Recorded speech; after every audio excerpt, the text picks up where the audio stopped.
जनेऊक शुभ दिन आयल, घर आंगन खुशियाली छायल।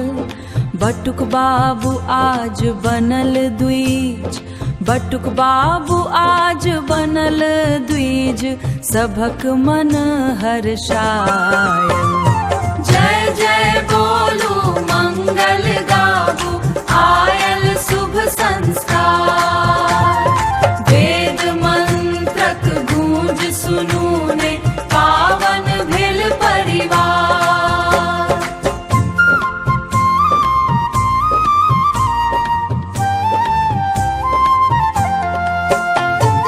आंगन सजल आमक पत सँ, दुआर पर बनलो चौक।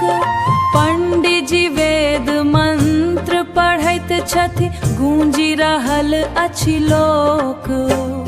माथ पर चंदन गात पर धोती, बटुक लागे शोभायमान। गुरुक चरण में शीस नवाबै, पाबै जीनक ज्ञान।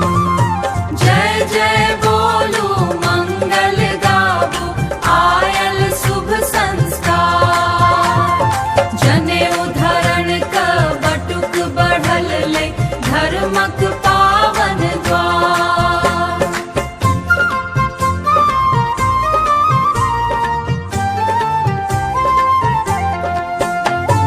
गायत्री मंत्रक शिक्षा पावी, नवजीवन शुरू करै। सत्य धर्म आ सदाचारक, मार्ग सदा अनुसरण करै। माता पिता के आशीष भेटल, गुरुक कृपा अपार। ज्ञान विवेक उज्ज्वल भविष्य, मिले जीवन भरि उपहार। जनेऊ धरण क बटुक बढ़ल ले,